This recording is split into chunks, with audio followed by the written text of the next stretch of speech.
ఆంధ్రప్రదేశ్లో టీడీపీ, జనసేన వైసీపీని భూస్థాపితం చేసే దిశగా రాజకీయం చేస్తున్నాయా?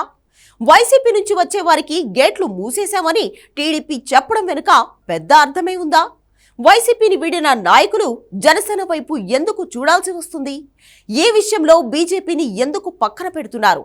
ఈ ప్రశ్నలు వైసీపీ కార్యకర్తలతో పాటుగా రాజకీయ నాయకులను సైతం వేధిస్తున్నాయి. ఆంధ్రప్రదేశ్లో మొన్న జరిగిన ఎన్నికల్లో కూటమి భారీ విజయం సాధించింది. 135 స్థానాలతో ఎన్నడూ లేని విధంగా టీడీపీ చరిత్ర సృష్టించింది. 100కు 100% స్ట్రైక్ రేట్తో జనసేన 21 స్థానాలు గెలుచుకుంది. ఇదంతా అందరికీ తెలిసిందే.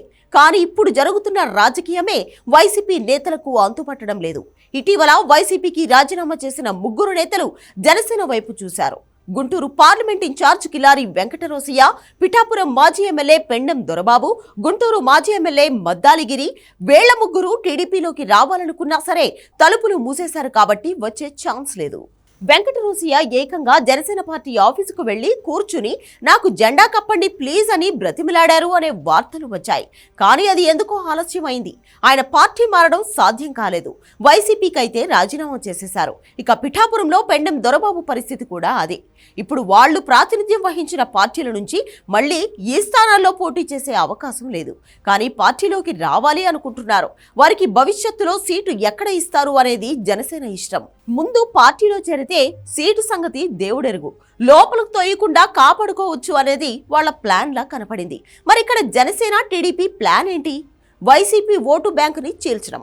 జగన్ ఓడిపోయినా సరే ఆయనకు 40% ఓటు బ్యాంకు అలాగే ఉంది. అందులో ఈ 2 పార్టీలు ఓట్లు చీల్చాలి అంటే కనీసం 15% చీల్చినా చాలు. టీడీపీ ఓటు బ్యాంకుకి ఇబ్బంది లేదు. జనసేన ఓటు బ్యాంకు పెరిగితే వైసీపీకి నష్టం జరుగుతుంది. అందుకే వైసీపీ నేతలకు పవన్ స్వాగతం పలుకుతున్నారు. పిఠాపురంలో వర్మకు దొరబాబుకి మధ్య పచ్చగడ్డి వేస్తే భగ్గుమనే వాతావరణం ఉంది. ఆ వాతావరణం కూడా ఇప్పుడు పవన్ కూల్ చేశారు. అలాగే రాయలసీమ జిల్లాల మీద కూడా పవన్ దృష్టి పెట్టారు. ఇదే సమయంలో కూటమి కాంగ్రెస్ కు కూడా హెల్ప్ చేస్తోంది అని టాక్. షర్మిల ఎలాగూ టీడీపీకి కాస్తో కూస్తో దగ్గరగానే ఉన్నారు.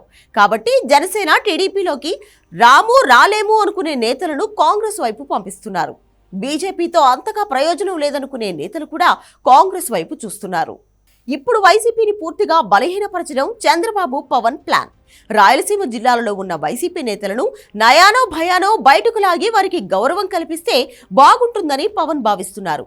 ఇది అనుకున్నట్లు జరిగితే స్థానిక సంస్థల ఎన్నికల్లో వైసీపీ నుంచి వచ్చిన వారికి కూడా కొంత ప్రాధాన్యత ఇచ్చే ప్లాన్ పవన్ చేస్తున్నారు.